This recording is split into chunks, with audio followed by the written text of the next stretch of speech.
হরে কৃষ্ণ।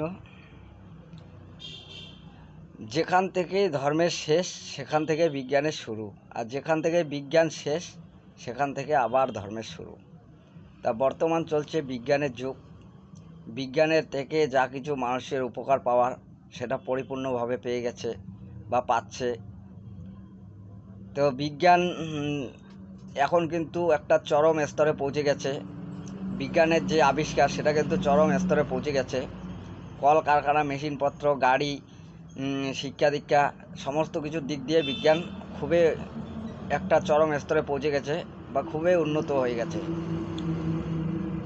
এই জন্য কিন্তু মানুষ ধর্মের পথটাকে ভুলে মানুষ একটু অহংকারী হয়ে গেছে।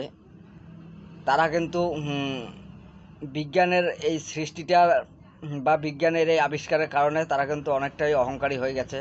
তারা কিন্তু ধর্মের পথটাকে বিশ্বাস করতে চাইছে না, বা তারা ন্যায় অন্যায় বিচার করে চলার চেষ্টা করছে না, বা তাদের মধ্যে ধৈর্য সহ্য অনেকটাই কমে গেছে। এই কারণে মানুষ অনেকটাই উত্তেজিত হয়ে গেছে।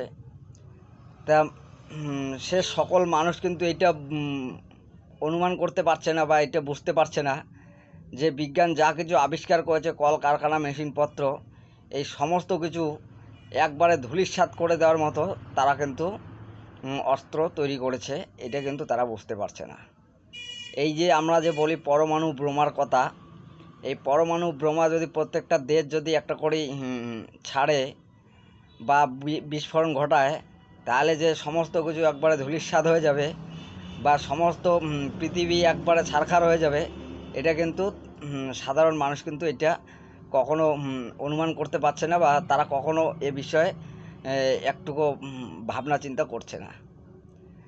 তা ভগবান বা বিজ্ঞানের কথাই বলো, তোমাদেরকে শক্তি দিয়েছে, ক্ষমতা দিয়েছে, জ্ঞান দিয়েছে, বুদ্ধি দিয়েছে, সেটাকে সঠিক জায়গায় কাজে লাগাও, সঠিকভাবে কাজে লাগাও, ভক্তি শ্রদ্ধাপূর্ণভাবে কাজ করো, তাহলে তোমরা শান্তি অনুভব করতে পারবে। আর যদি অশান্তির পরিবেশ তৈরি করো, তাহলে যে পৃথিবী ছারখার হয়ে যাবে, সমস্ত পৃথিবী ছারখার হয়ে যাবে, সমস্ত সুখ শান্তি যে নষ্ট হয়ে যাবে, এটা কিন্তু মানুষ কখনো ভাববার চেষ্টা করছে না। তো এই যে পরমাণু বোমা যদি প্রত্যেকটা দেশ একটা করে ছাড়ে, তাহলে কিন্তু সমস্ত কিছু ছারখার হয়ে যাবে।